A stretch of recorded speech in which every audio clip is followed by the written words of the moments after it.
आज हम चर्चा करेंगे इस महामारी के बारे में। अब इतना विषम और विकट समय आ गया है कि इस पर चर्चा करना और सरकार की आंखें खोलना भी बहुत आवश्यक हो गया है। हम लगातार जनता को कहते आए आप मास्क लगाइए, आप सोशल डिस्टेंसिंग का पालन कीजिए।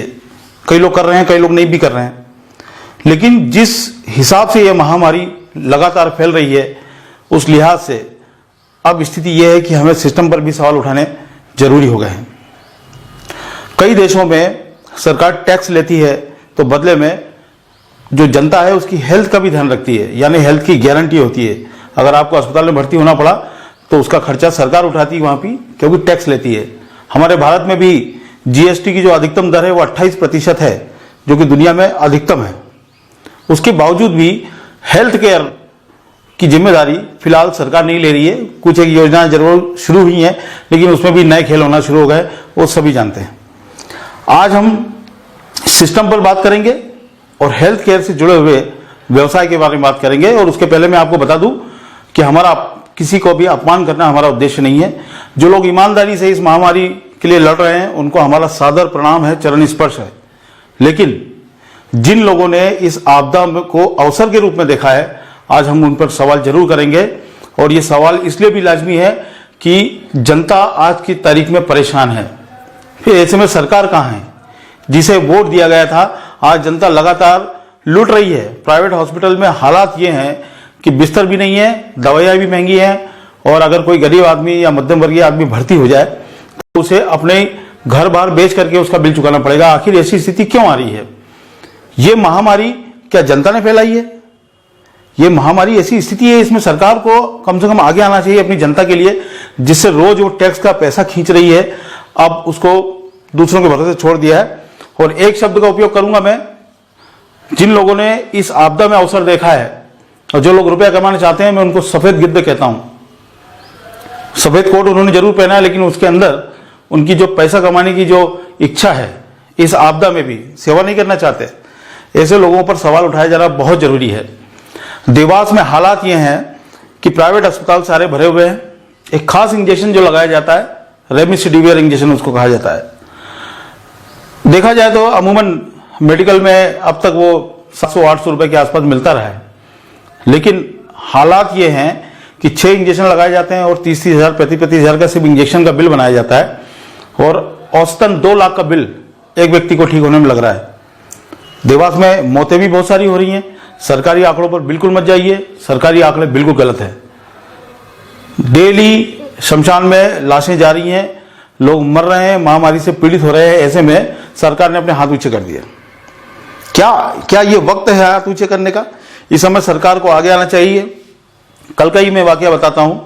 मुख्यमंत्री शिवराज सिंह जी चौहान, जो लगातार बहुत सेंसिटिव भी हैं, उन्होंने कल वीडियो कॉन्फ्रेंस की मध्य प्रदेश के पत्रकारों से।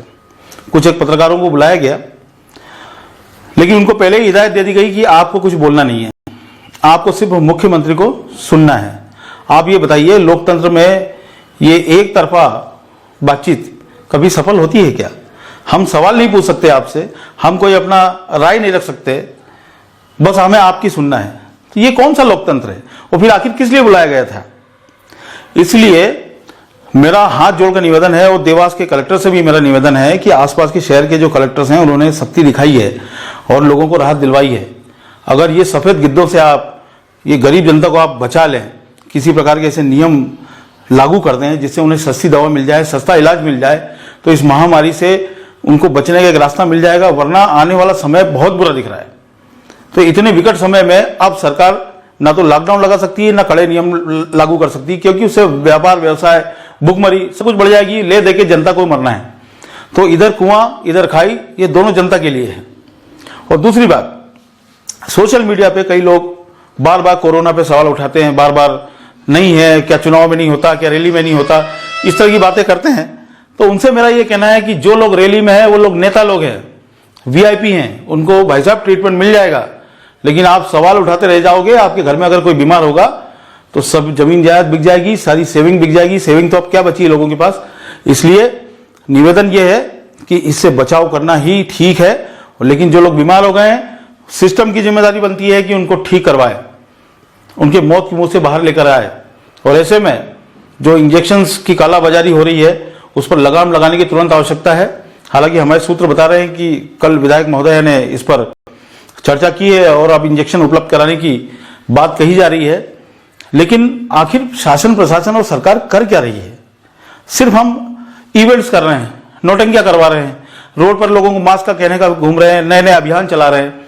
इन अभियानों के बजाय हमें धरातल पर जनता के लिए कुछ करना पड़ेगा। तुरंत कलेक्टर्स को सबको निर्देशित कीजिए कि जितने भी हेल्थ केयर से जुड़े लोग हैं उनको हिदायत दी जाए कि आपका पेशा प्रारंभिक रूप से सेवा का है, मेवा कमाने का नहीं है। इसलिए जनता को किसी भी प्रकार से राहत दिलाई जाए और खास तौर पर जो रेमडेसिविर इंजेक्शन की जो कालाबाजारी हो रही है उस पर देवास में तुरंत लगाम लगाए जाने की जरूरत है। हमें हमारे सूत्रों ने बताया है कि डॉक्टर्स वही इंजेक्शन लिख रहे हैं जिसमें एमआरपी बहुत ज्यादा बढ़ाकर लिखी गई है। हालांकि उसकी कीमत मूल रूप से 800-900 रुपए या जीएसटी मिला के 1200 रुपए से ज्यादा की नहीं होती है, लेकिन उसके बाद भी इसमें कमाई का रास्ता ढूंढा जा रहा है। तो मेरा यह निवेदन है कि भगवान के बाद अगर इंसान किसी को भगवान मानता है तो वो डॉक्टर्स हैं। तो इस महामारी में आप कृपा करके सेवा करें। कागज के नोट कमा के क्या करेंगे साहब? कागज के नोट कभी साथ नहीं जाते हैं।